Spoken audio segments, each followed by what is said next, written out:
인생 수업 다시 4. 엘리자베스 큐블러 로스, 데이비드 캐슬러 지음, 류시화 옮김. 4. 상실과 이별의 수업. 당신이 아름다운 정원에 앉아 있다면 당신은 아무것도 배우지 못한다. 그러나 만일 당신이 고통 속에 있다면, 만일 당신이 상실을 경험한다면, 그리고 만일 당신이 머리를 모래에 묻는 것이 아니라 그 고통을 아주 특별한 목적으로 당신에게 주려는 선물로 여긴다면 당신은 성장할 것이다.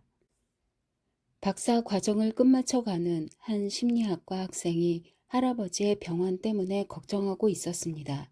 그는 자기를 길러주신 할아버지가 이대로 돌아가실까봐 무척 염려했습니다. 졸업을 얼마 앞둔 시점에서 휴학을 하고 할아버지와 좀 더 많은 시간을 보내야 하는지도 고민 중 하나였습니다. 하지만 그는 이 마지막 학년에 많은 것들을 배우고 있었기에 이번에 학업을 끝마치고 싶은 마음도 있었습니다. 그는 나 엘리자베스 큐벨러 로스에게 말했습니다. 지금 학교에서 배우는 것들은 제가 한 사람의 인간으로서 성장하는 데 많은 도움이 되고 있어요. 나는 그에게 말했습니다. 진정한 인간으로 성장하고 싶다면 이 우주가 당신을 상실이라고 하는 인생의 박사 과정에도 등록해 놓았음을 깨달아야 해요. 결국 우리는 우리가 가진 모든 것을 잃게 됩니다. 하지만 진정으로 중요한 것은 결코 사라지지 않습니다. 집과 자동차, 직장, 돈과 젊음, 심지어 사랑하는 이들까지도 우리가 잠시 빌려온 것입니다. 다른 모든 것들과 마찬가지로 사랑하는 이들도 우리 곁에 영원히 붙들어 둘 수 없습니다. 하지만 이 사실을 안다고 해서 슬퍼할 필요는 없습니다. 오히려 그런 자각으로 지금 이 순간 누리고 있는 경험들의 소중함과 사물들의 가치를 더 많이 느낄 수 있습니다. 이 세상이 하나의 학교라면 상실과 이별은 그 학교의 주요 과목입니다. 상실과 이별을 경험하면서 우리는 필요한 시기에 우리를 보살펴주는 사랑하는 이들 또는 전혀 알지 못하는 사람들의 손길을 자각하기도 합니다. 상실과 이별은 우리의 가슴에 난 구멍입니다. 하지만 그것은 다른 사람들로부터 사랑을 이끌어내고 그들이 주는 사랑을 담아둘 수 있는 구멍이기도 합니다. 우리는 이미 우리를 창조해낸 완벽한 세계인 어머니의 자궁으로부터 떨어져 나오는 상실을 겪으며 이 고통스런 세상에 태어났습니다. 이곳은 배가 고프다고 해서 언제나 먹을 것이 제공되지는 않는, 또는 자신을 돌봐줄 어머니가 없을지도 모르는 미지의 세계입니다. 어린 시절 언제나 누군가의 품에 안겨 있던 우리는 갑자기 땅 위에 홀로 서야 할 순간을 맞습니다. 나이가 들면서 친구들은 이사 등의 이유로 우리 곁을 떠나가며 가지고 놀던 장난감은 부서지거나 사라지고 야구 시합에서 패배를 경험하기도 합니다. 첫사랑과는 결국 헤어지게 될 뿐입니다. 하지만 이런 일련의 이별들은 겨우 시작에 불과합니다. 한 해 한 해 흘러갈수록 우리는 선생님을 잃고 친구들을 잃고 어린 시절의 꿈을 잃습니다. 청춘, 꿈, 자유와 같은 무형의 것들도 결국엔 사라지거나 퇴색해 갑니다. 우리가 갖고 있는 모든 것은 잠시 빌려온 곳에 불과합니다. 우리가 그들의 주인이었던 적은 한 번도 없습니다. 현실은 영원하지 않으며 우리가 갖고 있는 것들에 대한 소유권 역시 영원할 수 없습니다. 모두가 일시적인 것들입니다. 영원한 것은 어디에도 없으며 모든 것을 언제까지나 소유하고 있으려는 것은 무의미한 일입니다. 그리고 상실을 막으려는 어떤 시도도 허사로 끝납니다. 우리는 삶을 이런 식으로 보고 싶어 하지 않습니다. 마치 삶이 영원한 것처럼, 삶 속에 있는 것들이 언제나 우리 곁에 있을 것처럼 가장합니다. 그리고 궁극적인 상실인 죽음을 똑바로 바라보려고 하지도 않습니다. 놀라운 일은 불치병을 앓고 있는 사람의 가족들이 환자의 마지막 순간이 가까워질 때까지도 다가올 죽음을 숨긴다는 것입니다. 그들은 자신들이 겪어야 할 상실에 대해 말하고 싶어 하지 않으며 죽어가는 이에게 그것을 언급하는 건 더더욱 원치 않습니다. 병원 관계자 또한 아무 말도 해주려고 하지 않습니다. 삶의 끝에 다가가고 있는 사람이 자신의 상황을 모른다고 생각해 보십시오. 우리의 행동이 얼마나 근시안적인가요? 게다가 이것이 그 사람을 돕는 일이라고 생각하는 것은 또 얼마나 어리석은가요? 많은 불치병 환자들이 자신의 가족에게 이렇게 당부합니다. 내가 죽어간다는 걸 숨기려 하지 말아요. 어떻게 그런 걸 숨길 수가 있죠? 살아있는 모든 것들이 내가 죽어간다는 걸 일깨워주고 있는 걸 모르겠어요? 죽음을 앞둔 사람은 자기가 무엇을 잃어가는지 알고 있으며 그 가치를 이해합니다. 자신을 속이는 것은 살아있는 사람들입니다. 한밤중의 고통으로 몸부림치다 깨어났을 때 나 데이비드 캐슬러는 죽음을 느꼈습니다. 처음 통증을 느낀 순간부터 그것이 심상치 않다는 생각이 들었습니다. 복부 통증이 예사롭지 않았습니다. 의사에게 진찰을 받으러 갔더니 소화제를 처방해주며 좀 더 지켜보자고 했습니다. 그로부터 사흘이 지나 목요일이 되자 통증은 더 악화되었고 의사는 정밀 검사를 해보자고 했습니다. 그날 하루 동안 병원에 입원해 몇 가지 검사들을 받았는데 위에 이상이 있는지 알아보기 위해 내시경 검사도 했습니다. 회복실에서 의사는 내게 장 입구를 부분적으로 가로막고 있는 종양을 발견했다고 했습니다. 수술을 받아야 한다는 얘긴가요? 내가 묻자 의사는 간단히 대답했습니다. 조직을 떼어 검사실로 보냈으니 며칠 뒤 결과가 나올 겁니다. 종양이 발견되었다고 해서 반드시 악성은 아니라는 걸 알고는 있었지만 결장암으로 돌아가신 아버지의 얼굴이 떠오르는 것은 어쩔 수 없었습니다. 나흘 동안 검사 결과를 기다리면서 젊음과 건강, 그리고 마침내는 삶을 잃게 될지도 모른다는 생각으로 슬픔에 잠겨 있었습니다. 종양은 양성으로 판명되었지만 그 며칠 동안 느낀 상실감은 정말이지 잊을 수가 없습니다. 많은 사람들이 삶이 곧 상실이고 상실이 곧 삶이라는 것을 이해하지 못한 채 평생 상실과 싸우고 그것을 거부합니다. 상실 없이 삶은 변화할 수 없고 우리도 성장할 수 없습니다. 옛 유대 경원에도 많은 결혼식에 가서 춤을 추면 많은 장례식에 가서 울게 된다는 말이 있습니다. 이는 당신이 많은 시작의 순간에 있었다면 그것들이 끝나는 순간에도 있게 된다는 뜻입니다. 만일 당신에게 친구가 많다면 그만큼의 이별을 경험하게 될 것입니다. 살아가면서 겪는 상실에는 큰 것도 있고 작은 것도 있습니다. 부모의 죽음에서부터 전화번호를 적은 메모지를 잃어버리는 것에 이르기까지 상실은 다양합니다. 죽음처럼 영원한 것도 있고 출장을 갈 때 아이와 떨어지는 것처럼 일시적인 것도 있습니다. 죽음을 포함한 모든 상실의 과정에서 사람들이 보이는 5단계의 반응은 삶에서 겪는 모든 크고 작은 상실에 공통적으로 나타납니다. 당신의 아이가 시각장애아로 태어났다고 가정해 보십시오. 당신은 아마 다음과 같은 반응을 거칠 것입니다. 첫 번째 반응은 부정입니다. 의사는 아이가 앞을 못 볼 거라고 했지만 시간이 지나고 나이가 들면 아이는 정상적으로 될 거야.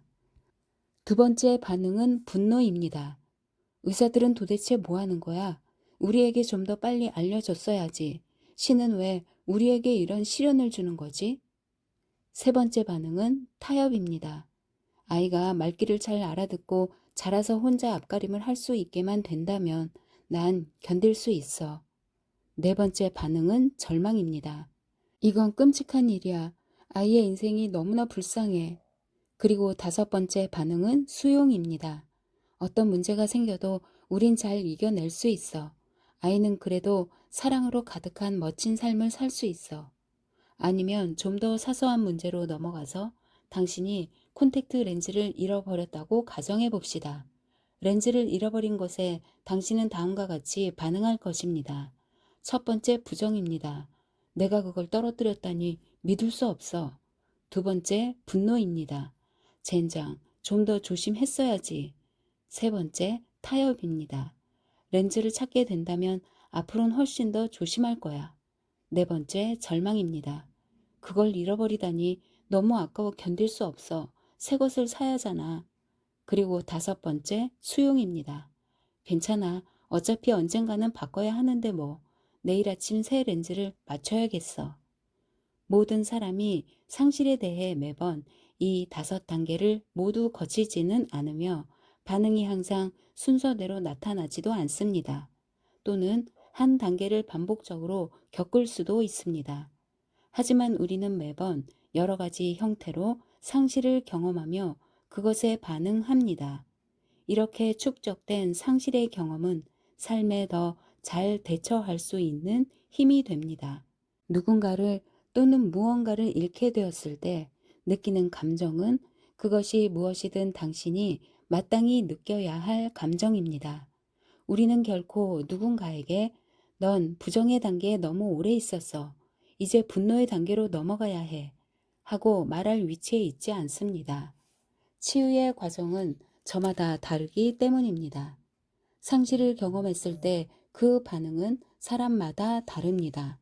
상실은 우리에게 공허함과 무기력함, 분노, 슬픔, 두려움 등의 감정을 남깁니다.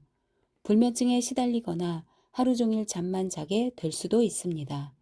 식욕이 없어지기도 하고 반대로 눈에 띄는 건 무엇이든 먹어 치우기도 합니다. 극단적인 감정을 오가거나 그 사이의 감정 상태를 두루 거치기도 합니다. 이런 단계들을 거치는 것이 치유의 과정입니다. 분명하게 말할 수 있는 한 가지는 시간이 그 모든 것을 치유하리라는 사실입니다. 불행히도 치유의 과정이 언제나 직선적인 것은 아닙니다.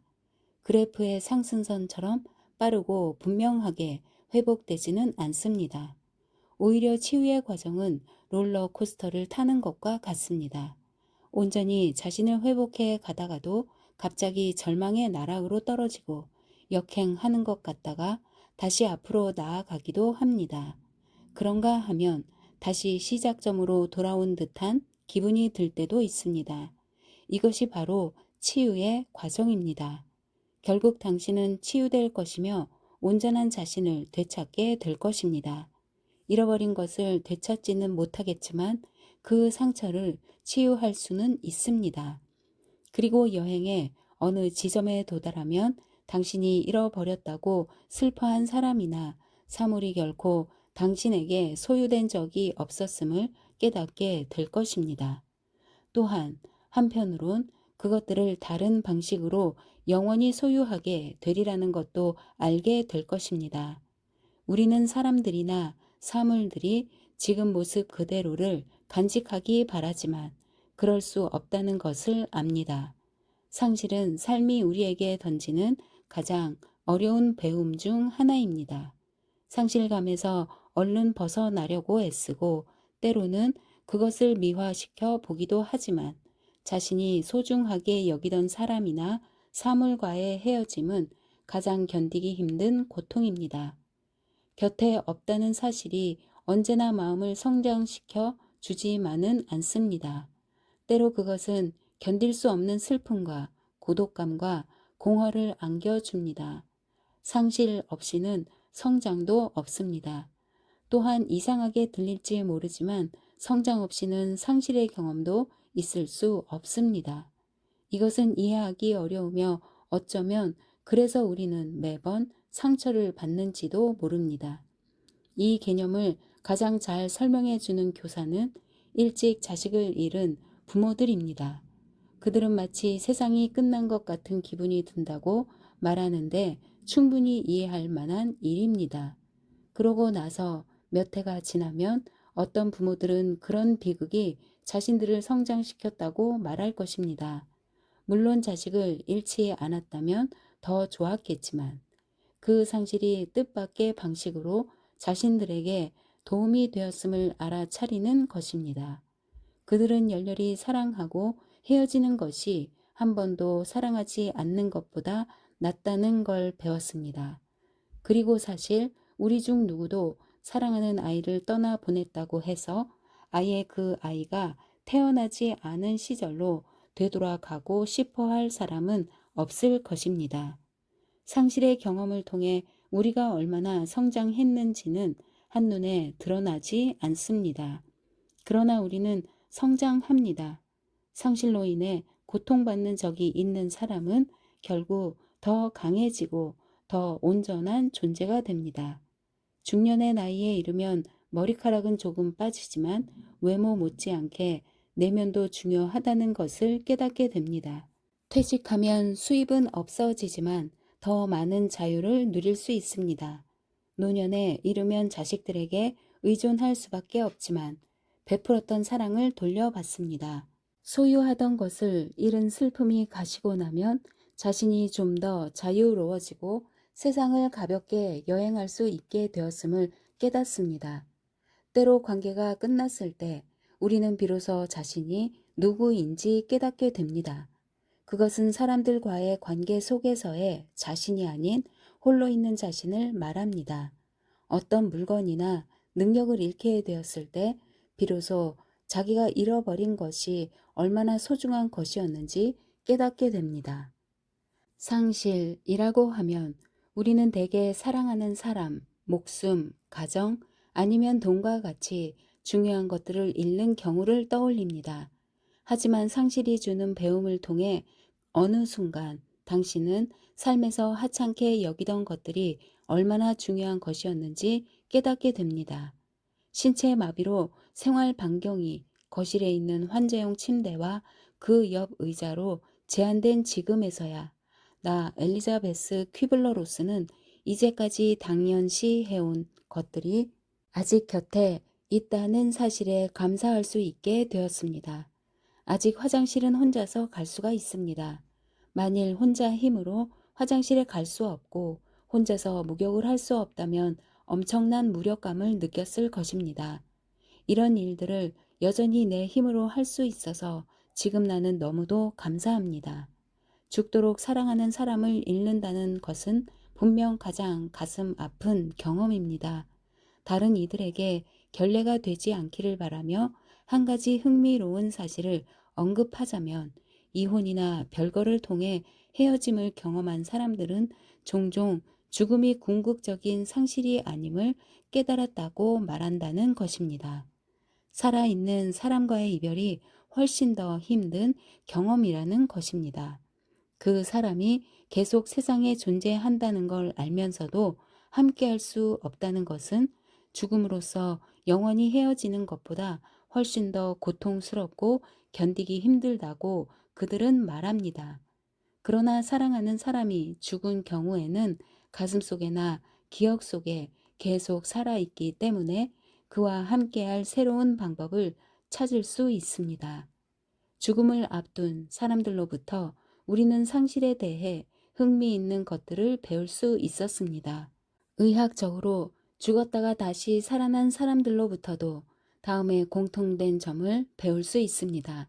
첫째, 그들은 한결같이 더 이상 죽음이 두렵지 않다고 말한다는 것입니다. 둘째, 그들은 이제 죽음이란 필요 없어진 옷을 벗는 것처럼 육체를 떠나는 것에 불과하다는 것을 알게 되었다고 말합니다.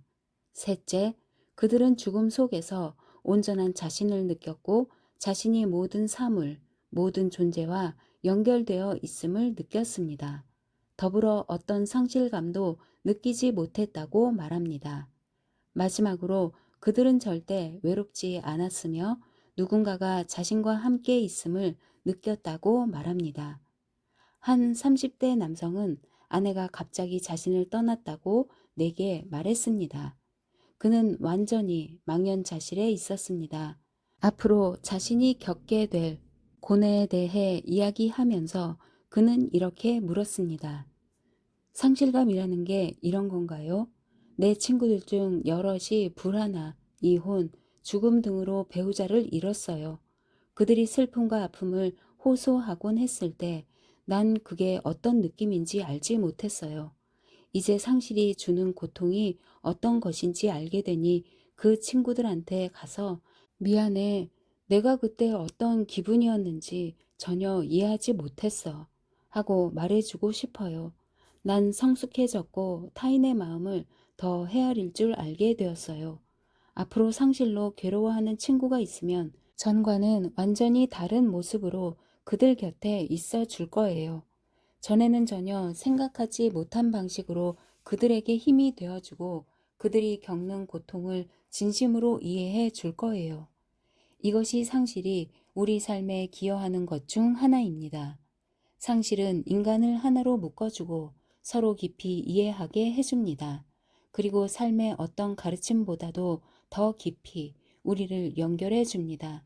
상실의 경험 속에 하나가 되었을 때 인간은 새롭고 깊어진 시각에서 서로를 염려하고 이해하게 됩니다.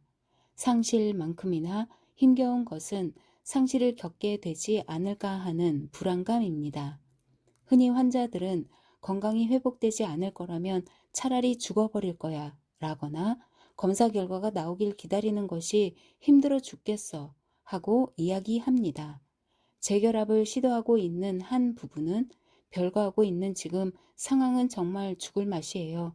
이 일을 빨리 해결하거나 아니면 아예 끝장을 보는 게 나을 것 같아요. 하고 불평합니다. 삶은 때로 언제 상실을 겪게 될지 모르는 불확실성 속에서 우리를 살게 만듭니다. 검사 결과를 듣기 위해 며칠을 기다려야 하거나 사랑하는 사람이 병과 싸우는 모습을 무한정 지켜보고 있어야 할 때도 있습니다. 실종된 아이를 기다리며 몇 시간, 며칠, 몇 주, 그보다 더 오랜 시간을 불확실하고 불안한 상태로 지내야만 할 수도 있습니다. 교전 중에 행방불명된 군인의 가족들은 지옥과도 같은 고통에 시달립니다. 10년이 지나도 여전히 포기하지 못하고 기다리는 사람도 많습니다. 사랑하는 사람이 죽었거나 구조되었다는 걸 확실히 알게 되기 전까지는 포기할 수 없기 때문입니다. 그러나 영영 소식을 듣지 못할 수도 있습니다. 앞으로 있을지 모르는 상실에 대한 불안감 역시 하나의 상실입니다. 어떤 결말이 나오든 그것은 우리가 받아들여야 하는 명백한 상실입니다. 아버지에 대한 기억을 데이비드 캐슬러는 한순간도 잊은 적이 없습니다. 그분의 밝은 얼굴과 눈빛, 다정한 미소, 그리고 마치 당신 팔의 일부와도 같은 검은 줄이 달린 금장 손목시계. 아버지와 그 손목시계는 언제나 내 유년의 기억의 일부를 차지하고 있습니다. 아버지는 내가 그 시계를 무척 좋아한다는 걸 아셨습니다. 아버지의 임종을 앞두고 나는 아버지 곁에 앉아 눈물을 글썽이며 말했습니다. 아버지에게 어떻게 작별 인사를 해야 할지 모르겠어요. 아버지가 대답하셨습니다. 그건 나도 마찬가지란다. 하지만 난 너를 포함해 내가 사랑하는 모든 것들에게 작별 인사를 해야 한단다. 내 얼굴에서부터 우리 집까지 모든 것들에게 말이다. 어젯밤에는 창밖의 별들에게도 작별 인사를 했다. 그리고는 시계를 가리키며 말씀하셨습니다. 내 시계를 좀 벗겨주겠니? 됐어요, 아버지. 아버지는 항상 그 시계를 차고 계셨잖아요. 그렇지만 이젠 시계와도 작별을 해야 할 때가 왔구나. 이제부턴 내가 차도록 해라. 나는 천천히 아버지의 시계를 풀어 내 손목에 찼습니다. 내가 그 시계를 바라보고 있을 때 아버지가 말씀하셨습니다. 너도 언젠가는 그 시계와 작별해야 할 때가 있을 거다. 몇 해가 지났어도 그 말씀은 잊혀지지 않았습니다. 그 시계는 내게 생의 무상함을 일깨워주는 달콤하면서도 쓰라린 상징물입니다. 나는 그 시계를 손목에서 푼 적이 거의 없습니다. 한 달 전쯤의 일입니다.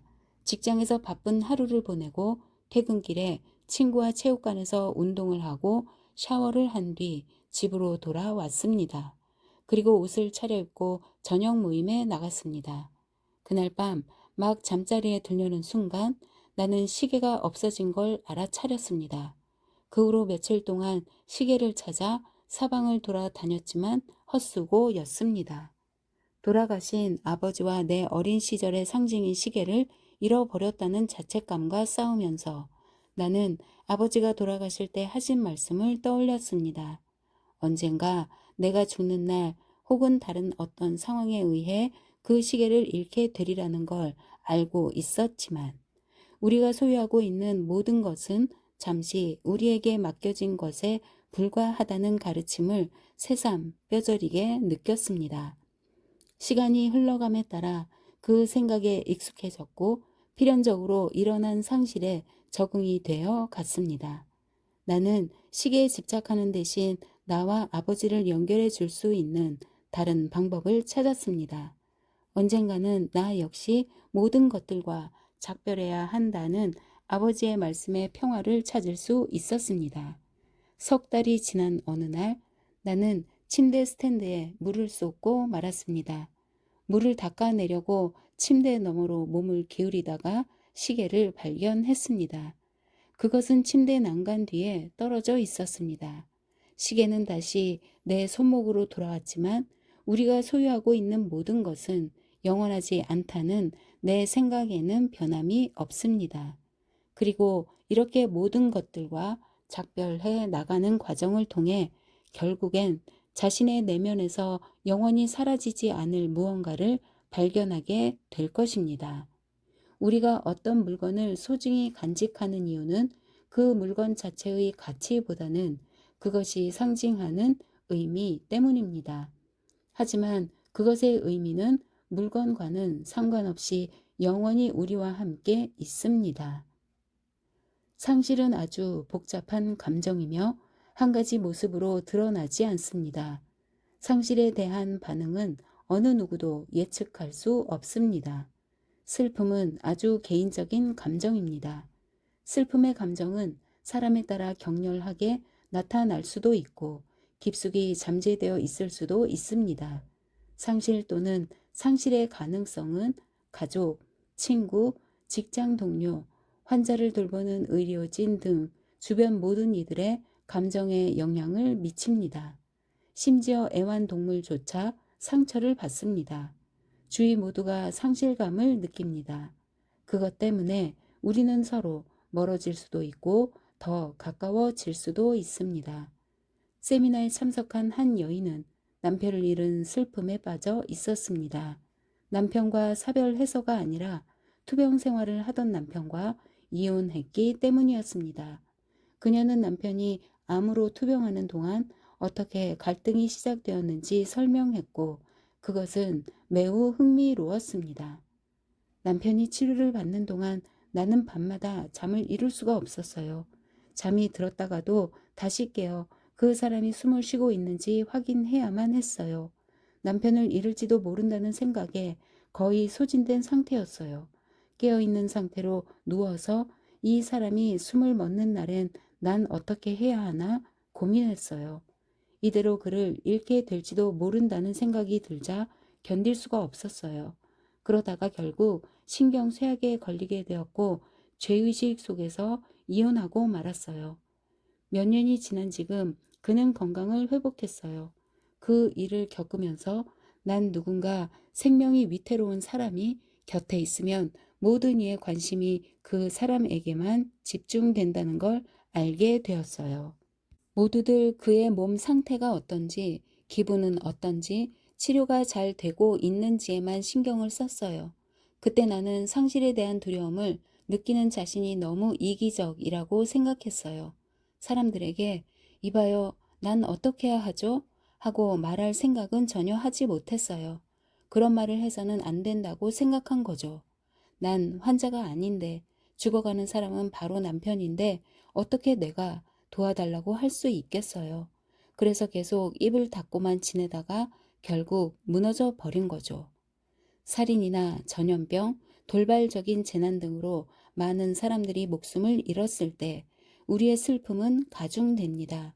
죽음이 가져온 상황보다 분노 때문에 또는 사건의 갑작스러움 때문에 우리의 삶이 정상적인 궤도를 이탈하기도 합니다. 실제로 모든 슬픔의 감정은 복잡합니다. 그것은 결코 단순하지 않습니다. 후천성 면역결핍증 바이러스가 번지던 1980년대 초, 에드워드는 사랑하는 친구들을 20명 넘게 떠나 보냈습니다. 당시 그는 자신의 감정이 상실의 감정치고는 너무 가볍다고 생각했습니다. 난 분명 그들을 사랑했는데 왜 별로 슬프지가 않지? 그는 이 생각을 떨칠 수가 없었습니다. 그 후에도 15년이 넘도록 그는 사랑하던 친구들의 죽음에 제대로 슬퍼하지 않았다는 것 때문에 혼란스러워 했습니다. 그러던 어느 날 밤, 갑자기 그는 두려움에 떨며 잠에서 깨어나 미친 듯이 집안을 뒤져 그때 죽은 20명의 사진을 찾아냈습니다. 한순간에 슬픔이 무서운 기세로 덮쳐왔습니다. 슬픔은 그가 감당할 수 있을 때까지 기다려 준 것입니다.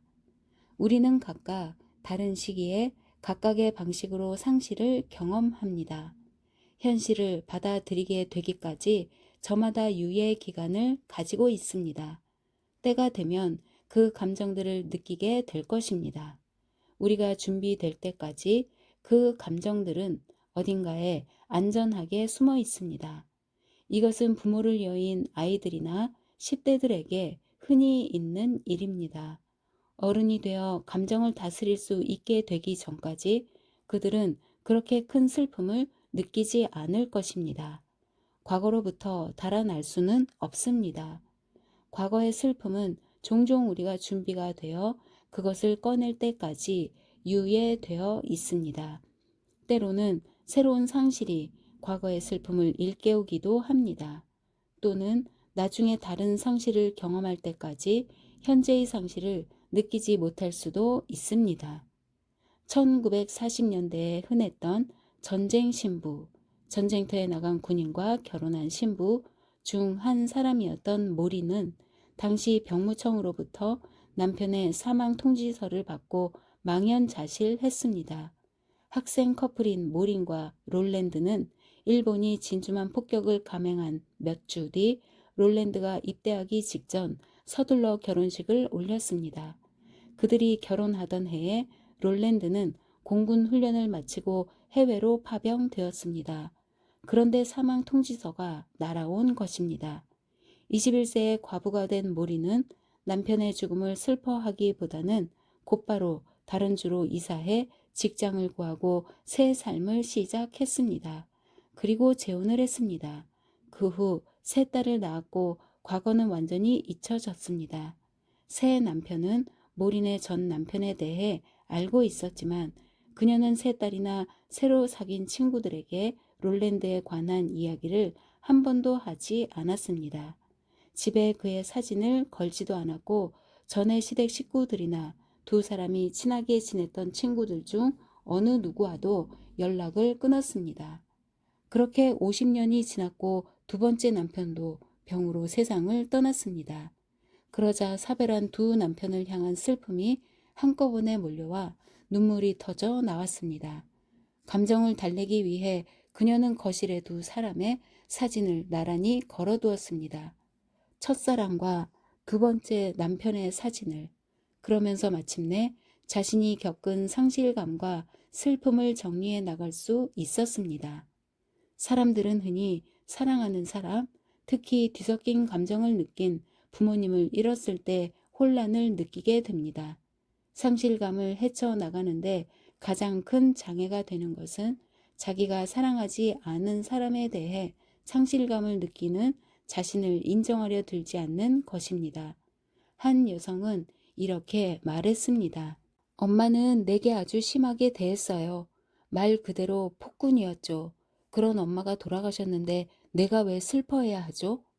메리 셜리의 유명한 소설 프랑켄슈타인을 원작으로 한 영화에서 프랑켄슈타인 박사는 자기가 만든 인조 인간의 삶과 행복에 대해서는 전혀 생각지 않은 채 비참하고 고통스러운 삶을 살 수밖에 없는 그 유명한 괴물을 만들어냅니다. 영화의 결말 부분에서 프랑켄슈타인 박사가 살해되었을 때 괴물은 울음을 터뜨립니다. 자신에게 큰 고통을 안겨준 사람이 죽었는데 왜 그렇게 슬피 우느냐는 물음에 괴물은 간단히 대답합니다. 그는 내 아버지였으니까. 책임을 다해 우리를 돌봐준 사람들의 죽음에 우리는 슬픔을 표합니다. 그러나 우리가 받아야 할 사랑을 주지 않은 사람들의 죽음도 마찬가지로 슬퍼합니다. 나는 이런 경우를 수없이 봐왔습니다.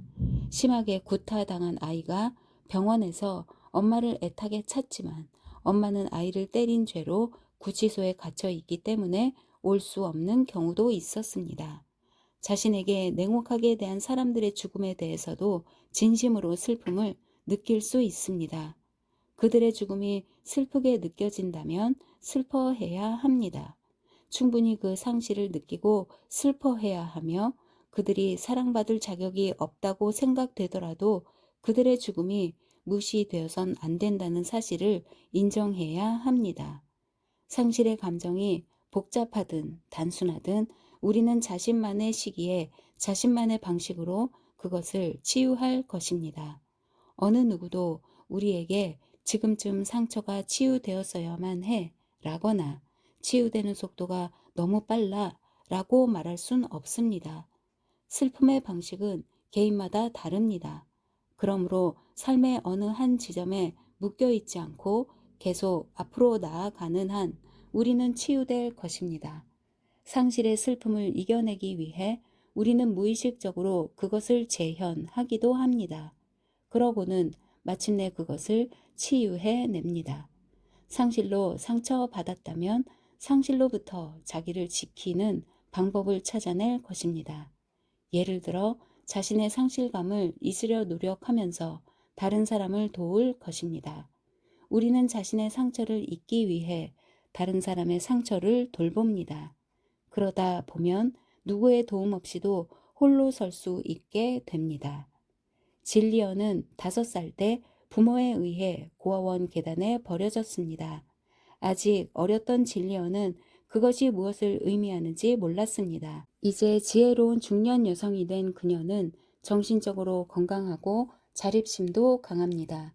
그녀는 유년의 상실이 자신에게 미친 영향에 대해 얘기했습니다. 삶의 부분을 그 상실감을 치유하려 애쓰면서 보냈다고 그녀는 말했습니다. 어릴 적에 겪은 일이 고통스럽긴 하지만 이미 40년도 더 된 일이에요. 그런데 지난 20년 동안 그 누구도 내가 스스로를 학대하는 것만큼 날 학대하진 않았다는 걸 깨달았어요. 나 엘리자베스 퀴블러 로스는 물었습니다. 좀 더 자세히 얘기해 주겠어요? 예를 들면 주말을 같이 보내자고 누군가 전화해 주길 바라면서도 막상 전화가 오면 전화기를 자동 응답으로 돌려놓거나 바쁘다고 말해 버리는 거예요. 그들에게 내가 얼마나 외로운지 알리고 싶지 않았어요. 나를 불러낼 기회를 전혀 주지 않은 거죠. 또 휴가가 생겨도 일부러 아무 계획도 잡지 않았어요. 그리고는 아무도 내게 신경 쓰지 않는다고 느끼며 외롭게 지냈어요. 그녀가 그렇게 한 이유는 무엇일까요? 상실을 치유하기 위해 우리는 무의식적으로 본래의 상실이 일어난 상황으로 돌아가게 됩니다. 결국 진리언은 치유되고 있습니다. 그녀는 이제 자신을 돌볼 사람은 바로 자신이라는 걸 깨달아가고 있습니다. 난 48세의 성인 여성이지 더 이상 고아원에 버려진 어린 소녀가 아니에요. 어린이들은 피해자가 될 수 있지만 난 이제 어린애가 아니에요. 내가 원하는 일을 해줄 사람은 이제 나 자신이에요. 왜 당신은 자신을 학대하는 사람들과 계속 만나게 되는 걸까요? 그것은 세상이 당신의 상실을 치유해줄 사람들과 상황들을 당신에게 지속적으로 보내주기 때문입니다. 마침내 당신은 치유될 것입니다. 사실 치유는 이미 진행되고 있습니다. 그러나 때로 우리가 지난 상실을 치유함으로써 얻는 배움은 새로운 상실을 피해갈 수 없다는 사실입니다. 아무리 상실을 겪지 않으려고 노력해도 그것은 결국 찾아옵니다. 사람들과 거리를 두고 지내면 상실을 경험하지 않을 것이라 믿지만 그것 자체가 하나의 상실입니다. 갈등을 겪는 부부가 있었습니다. 둘 다 아이를 갖고 싶어 했지만 여자가 계속 아이 갖는 것을 미루었습니다. 알고 보니 여자의 부모와 조부모가 모두 암으로 세상을 떠난 것입니다. 그녀는 아이를 갖게 되면 자신이 아이들을 잃거나 아이들이 그녀를 잃게 될까봐 두려웠습니다. 앞에서 상실의 두려움에 대해 이야기하면서 미래의 일은 아무도 알 수 없다고 지적했습니다. 우리가 원한다고 해서 상실을 막을 수도 없고 상실이 없는 상황을 보장할 수도 없습니다. 이 여성은 아이를 입양할 수도 있을 것입니다. 암이 발병하는 원인이 유전적인 것이라면 아이를 입양하면 암에 걸릴 확률이 낮아질 것입니다. 하지만 그 아이들의 유전자에 또 다른 문제가 있다면 어떻게 하겠습니까? 아이들이 교통사고로 죽는 것까지 어떻게 막겠습니까? 그녀 자신을 위해서는 암을 예방하는 생활 습관을 기를 수가 있습니다. 좋은 음식을 먹고 운동을 하고 자주 정기 검진을 받을 수 있습니다. 그러나 지진이나 사고, 강도를 당해 죽을 수도 있지 않을까요? 상실이 없는 세상을 만드는 것은 불가능합니다. 그녀는 자신이 두려워하는 모든 일들이 하나의 가능성일 뿐이며 필연적인 것은 아님을 깨달았습니다. 두려운 일들로 가득한 불완전한 세상에서도 잘 살아갈 수 있다는 사실을 받아들인 후에야 그녀는 아이를 갖기로 결심했습니다. 이런 상황들은 그 자체로 하나의 상실이거나 또 하나의 예정된 상실처럼 보입니다. 하지만 그것은 그 이상의 역할을 합니다. 그것은 우리 안에서부터 상실을 치유할 수 있는 힘을 이끌어냅니다. 그것은 옛 상처를 치유하기 위한 필연적인 방문입니다. 온전한 자신으로 되돌아가는 과정입니다. 상실은 종종 어른이 되는 입문식입니다. 상실은 우리를 진정한 남성, 여성, 친구, 진정한 남편과 아내로 만들어줍니다. 상실은 불길을 헤치고 삶의 다른 편으로 갈 수 있는 통과 의례와 같습니다. 아직 어린 나이였을 때 병원에서 퇴원하시던 어머니가 그 자리에서 다시 쓰러진 일이 있었습니다. 나 데이비드 캐슬러는 너무나 무서웠고 어머니에게 다시 입원하라고 말했습니다. 어머니는 그런 나의 겁먹은 얼굴을 내려다보며 말씀하셨습니다. 사람은 누구나 쓰러지게 마련이란다. 그리곤 다시 일어서지. 그게 삶이야. 상실은 여러 면에서 정신을 잃고 쓰러지는 것과 비슷합니다. 잃는 것이 사람이든 사물이든 균형이든 품이든 모든 상실에는 닮은 점이 있습니다. 그것은 불길을 뚫고 지나가는 것과 같습니다. 그러면 그 불길 속에서 무언가 새로운 것이 탄생하며 흙 속에 묻혀 있던 다이아몬드가 밖으로 나와 빛을 발하는 것처럼 우리 자신도 변화합니다. 사회가 상실을 경험하듯 가정과 개인도 마찬가지입니다. 상실을 둘러싸고 가정은 혼란을 겪습니다. 그 구성원들이 헤어지기도 합니다. 하지만 그 상실을 충분히 겪고 나면 변화하고 재결합하게 됩니다. 상실을 치유하는 데는 여러 가지 단계가 있습니다.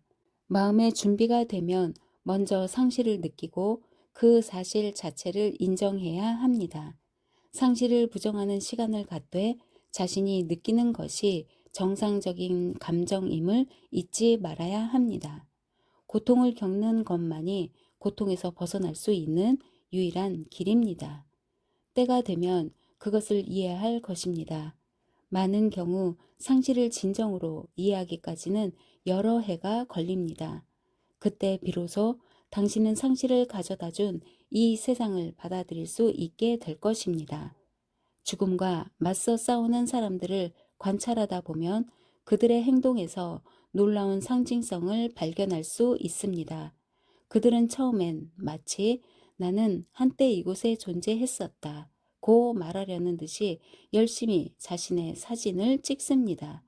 그러다가 병세가 차츰 악화되고 감정이 새로운 단계로 접어들면 더 이상 사진을 찍지 않습니다. 사진조차도 영원하지 않다는 걸 깨달은 것입니다. 기껏해야 그것들은 여러 세대를 거쳐 자신들이 누군지도 모르는 후손들에게 전해질 것입니다. 그들은 알게 됩니다. 중요한 것은 자신의 마음, 그리고 사랑하는 사람들의 마음이라는 것을, 상실 너머에 존재하는 초월적인 부분을 발견하는 것입니다. 결코 사라지지 않는 자기 자신의 진정한 부분, 사랑하는 이들의 진정한 부분을 당신은 발견할 수가 있습니다. 나아가 정말로 소중한 것은 영원히 간직할 수 있다는 사실을 배우게 됩니다. 당신이 느낀 사랑과 당신이 준 사랑은 결코 사라질 수 없다는 사실을. 어느 늦은 저녁, 나는 암병동에서 환자를 만나고 있었습니다. 그러던 중 자신이 돌보던 환자가 죽어서 큰 충격에 휩싸인 간호사와 이야기를 나누게 되었습니다. 그녀는 하소연했습니다. 이번 주에만 벌써 6명이 죽었어요. 더 이상은 못 참겠어요. 사람들이 죽고 또 죽어가는 걸 보고 있을 수가 없어요. 끝이 보일 것 같지가 않아요. 나는 이 마음 여린 간호사에게 잠깐 밖에 나가서 산책을 하자고 권했습니다. 그녀의 대답을 듣기도 전에 나는 그녀의 손을 잡고 공중 다리를 건너 옆 건물로 갔습니다. 그리고 모퉁이를 돌아 산부인과 병동으로 들어가서는 신생아실이 들여다 보이는 유리 칸막이 앞으로 그녀를 데려갔습니다.